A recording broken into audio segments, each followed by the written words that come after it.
Hey, what's up, good people? This is DJ Burn1. Welcome to Tree Church of Sound, where we believe music can change the world. We're coming to you live from Tree Sound in Atlanta, Georgia. Today we got special guest, DJ Toomp, the one and only.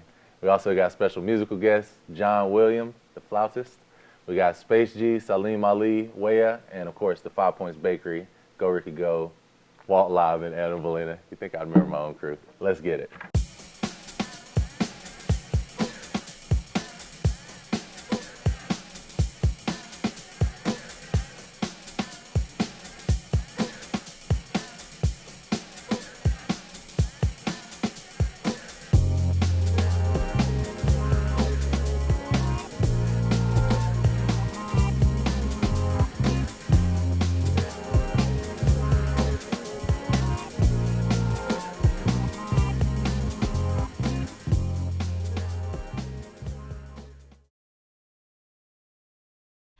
Neve 1, Neve 3 and 4, yep. Piano is Neve 1 and 2. So they've got phantom power, but 3 and 4 don't need it. Okay. Now, what else do we have going into that Neve rack? What else do you see? I see U87. That's the vocal. And then we have kick in, kick sub. Kick and snare. Yeah, kick and Okay, snare. we're not doing that today, so we'll just leave that like it is. Okay, cool. 31 is going to be flute. Flute, C800. And let's pick a channel we could use. How about We use 13 is open. 13? Either that 13 is open, 16, 17 is open. Oh, let's do well, 16 and 17 just came back from being fixed. Okay. So let's do one of those. That's like 16. Okay, 16. So in this process, what we're doing is we're patching from the mic lines and the tie lines either into the SSL preamps or we're going into external preamps. So various signals, some have the SSL preamps going, some have the Neve preamps going, and from there we're going either into a compressor, maybe EQ, and then out of that on into Pro Tools, and all that's handled right here at the patch bay. So for example, here goes the vocal right over here, the vocalist that's going in there. And we got her going, if we follow the chain, it's going to go into Neve number 5, which is down through there. I know it's a lot. And it's going to be out number 5, which is yellow. Then we follow it over here to the CL1B. And then the output of the CL1B is going to go all the way over here into Pro Tools input 25. So this is how we route everything. This is how we get signal from the bass into the SSL and from SSL into Pro Tools.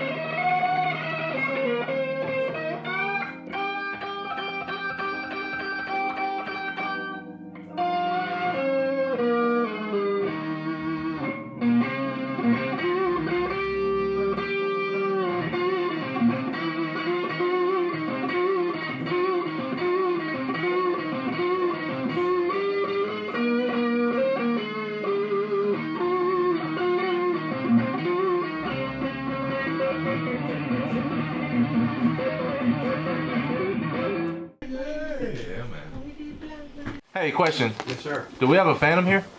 A what? A Phantom keyboard? A Roland Roland I Fantom? do. It's an old one, but yes. Is it what is it, Phantom S or Fuck. It's an antique, bro. I don't know what model we it is. call it an antique? What year would you say? It has to be 10 years old. Oh, that may be the one.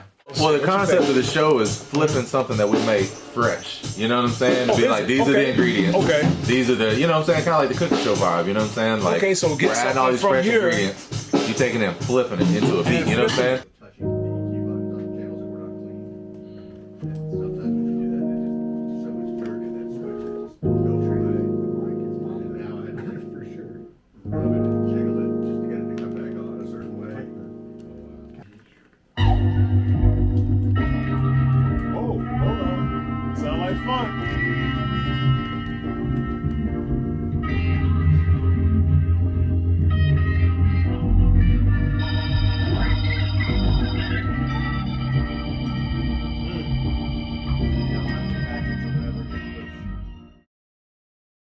So, what you thinking of? All that. Every bit of that. Times 10. That's, yeah. Can we bounce that real quick? Yeah. Yeah. What do you want to bounce it to? You got your- Even though it's instruments, even though I sampled them, Mm-hmm. but I think it's possible that could be filtered in a way where they can even play more on top of that. Oh, that's without exactly it what we're sounding about like, to do. I'm glad you said that, Tom. Oh, okay. That's exactly what we're Oh, about to do. okay. Yeah. Well, I'll just be damned. So that's what we do. We create everything from live, from scratch, record it Yeah. in, then we sample it, and then we add more stuff on top. Okay, okay. Shit, are we gonna build from this, or y'all want to do some more and then we build? We can What's add a up? couple sounds on this and then do another one. Yeah. Okay, and keep going. Oh, this is fun, man. Come on.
How old is this thing, you think? What, the Phantom? This one.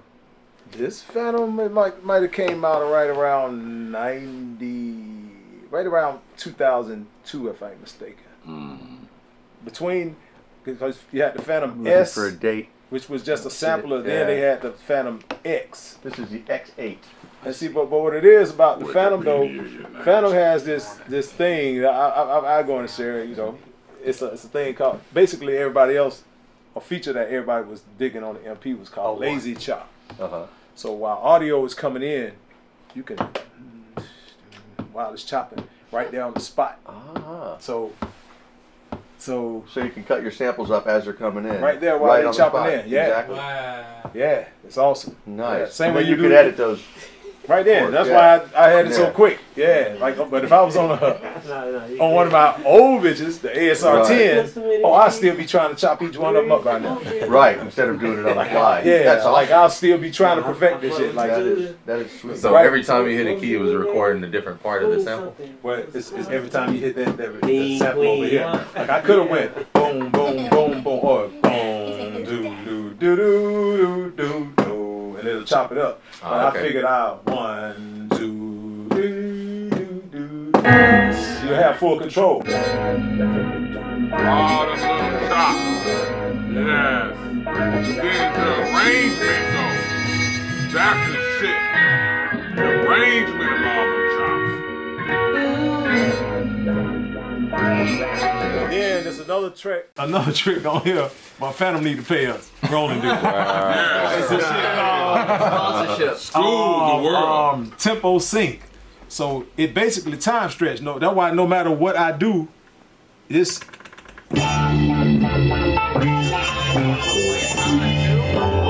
Timing. yeah.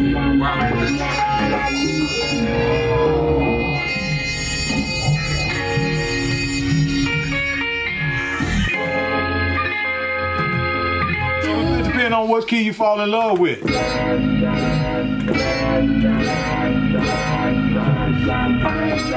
But you can keep the same tempo. That's amazing. The same tempo and the pitch change. Oh. Love that joint. Tell the world this, man. That's how you did that. That's beautiful. First, he had chopped it up, and I'm on a drink, and it was too low to where if you would have played that Michael Jackson sample in that particular low key, it would have been like a sad feel. You know what I mean? So I'm like, no, let's pitch it back up to where PYT was in the radio. I wanna be. But in order to do that, you had to time stretch it. And I had to chop that shit up over here. Yeah. That's so Yeah. nice. So he did it in MP 2000 at first. Then I sent it to the world famous Fantom. The world famous Fantom. And that shit just, yeah, it came together like that. So Amazing. yeah, you got full control of it, man. I've been trying to, really trying to come up with a new hardware device for real that can still kind of be compatible to software, but just you can still have that hardware feel, because it's just attributes that hardware has, even when you think about the output.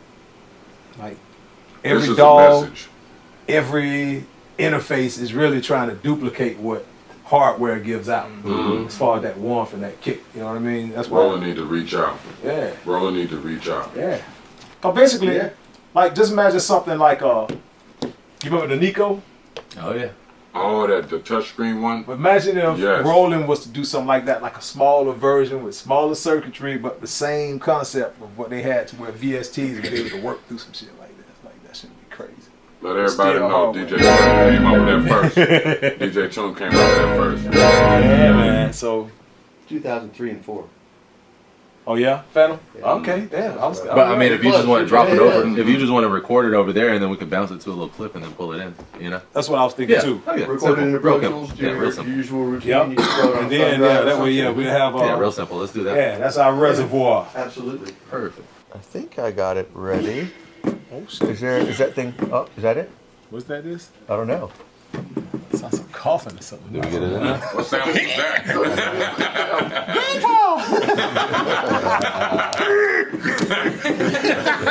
Dang, Grandpa sample pack.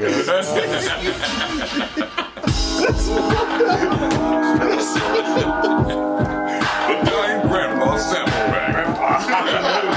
This Sunday, only $49.99 by DJ Absolutely. Grandpa has a heart attack. Yeah, I've got the output right here.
All right, that was a dope session. We got DJ Toomp in the building. What's up? What's up? What's going on, brother? He just crushed it. He just crushed it. Went crazy. He just gave That's y'all a a little bit. lesson in sampling. Really a master class on the Fantom too. You know? You think they were paying attention, man? I hope so. I hope Yeah, y'all I hope learned so, something. yeah. He just gave y'all all the game. He just gave y'all the game. So it was really cool how he took the samples that we created. Shout out to Roland. A lot of them not even to a click track, and Oh, he yeah. was able to. You were able to kind of like tap it out. Yeah, and manipulate the whole feel. Because one thing about it, when you, like I say, it's a tricky little machine. I heard it, but I heard it at a faster tempo. So when I set it up, I just set it up at a tempo that may have been like 7 BPMs faster. And that's where, once I chopped it up, it was all locked in the way it's supposed to. So, It's my little geek shit I do, man. You know. Man, that's super dope. Super Yes, sir. One of the main reasons we invited you is because you know what to do with live music. Like you play, Oh yeah. and then you've worked with a lot of live instrumentalists. And Yeah. And I'm gonna tell you what's funny, man, is that I'm really by ear, strictly by ear. You know. Just the way it sounds. I mean, sometimes that's why you can see me trying to find certain chords, or you might hear me hit certain chords that's real abstract, because I don't be going by the rules. You know what I mean? So, but the bass lines, of course, I got to do that with whatever the track is doing. But a lot of times when I'm building, it's just strictly by ear. But the bass lines that y'all saw me working on, that was really by feel. I was telling my man earlier, like, I notice I get funkier when I don't look at, when I'm not watching my hands. That's when I get real funky. But when I'm like watching every move, it's like that's when I start making mistakes. But as long as I'm playing and looking down and closing my eyes, oh, it's like a whole nother thing that take over. That's why I was like, I wish I could play a bass guitar in real life, but I could definitely make a keyboard, sound like one, bro, if necessary. It sounded just like a live bass. Oh yeah. It took a minute though. It took about 4 years to get it like that. Yeah. That's what's up. So a big part of this show is, with the advent of how everybody has computers and everybody's in the box, which is dope. Everybody's access to be able to create music. A lot of people just stay in the box. So right. We're showing how people have made music before, how we're applying it now, vintage equipment, vintage gear, analog stuff, playing, musicianship, all this stuff. What would you say to up-and-coming kids right now who want to play more or do more things, but they're kind of scared to pick up an instrument or, like you say, kind of close their eyes and play? Yeah, just take that next step in there. Because a lot of people click stuff in and there's nothing wrong with it. And that's cool, but like I say, even if it's not a keyboard, at least let it be a guitar or piano, or like you say, some type of synth. Well, of course, you learn how to play a piano, you can play everything else as far as keys. But even live drums, because sometimes I just work out on that. But I feel that everybody, who calls themselves a producer or arranger of music should at least know how to play, be good at one of the instruments, if possible. But don't just, clicking the mouse throughout the whole thing, you're missing the whole feel. But I'm starting to see a lot of a few of the new young cats, man. They starting to pay more attention to the hardware again. I'm starting to hear a lot of the cats who were on like FL, now they looking for the old MPs right about now. So I figure, we're part of that movement. You already know me. I'm moving with the 60. I still got the 3000. I might play with the Renaissance, but mostly the hardware MPCs are the ones I use, That's why when I came here earlier, I saw the joints you had out there, like the whole setup is dope. That's when you want to get that real feel, man, and that's what we're getting out of here. I'm digging it. Ready to cook up some more, if necessary. We done did, 2 so far, right? Yeah. Okay, absolutely. cool. Okay. Nah, we're going to keep it going, man. I don't know if you have any more thoughts.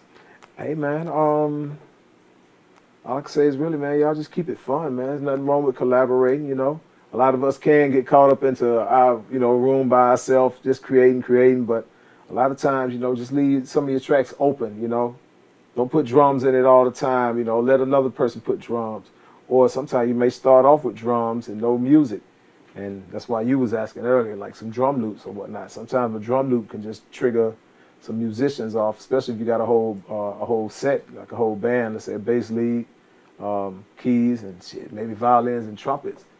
That one drum loop that you just put them that maybe a good hour into could just create a melody sometimes. You wouldn't think that a beat could just make somebody just play a certain key, but once that bass gets started, or sometimes somebody might be on the roads and that might get it going. So that's why I definitely want to do one of those, something with the drum loops and the band. Yeah, I want to do some more of those too. So might do that on the next segment. Yeah, definitely. Hell yeah. Yeah. Yeah, I think collaboration is key. I think when you see like on some of these, it was like, 7, 8 people playing at the same time. And I like the phrase you used earlier, searching. Searching, yeah. But the everybody's beautiful kind of reaching thing for something, and at a certain point it locks in and it becomes something wholly unique that couldn't have been created without all those people in the room. And the beauty in that is that you got 7 or 8 people in the room who plays that particular, who are great at that instrument. Right.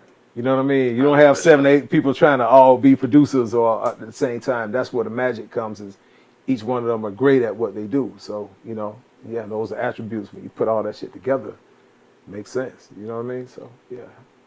Yeah, I and love also it, man. staying open. You know, you'll see a lot of us like switching around and hopping around from. I think me and Salim were hopping around back and forth from the Baby Grand and the Bass, Wurlitzer and Leslie and stuff. Yeah, you done got a little wicked on the keys too, man. I never really saw you in action, dude. I'm like, okay, shit, Vern wouldn't know how to play. Hey, I appreciate that. Man. Yeah, man. That's a That's huge dope. compliment. Yeah. You know, the same thing, like just taught by ear, and just kind of just Mhm. searching and always trying to find something unique and Dope. different, pushing against stuff, something to juxtapose. Yeah. We appreciate you coming through, man. Hey, man, I appreciate you having me, dude. I plan Much on love. doing We more. definitely Let's gonna get it, have man. have you again, man. We're gonna do Okay. much more sessions up here. 100. DJ Toomp, Tree, Church of Sound, number 8. And don't come here uninvited.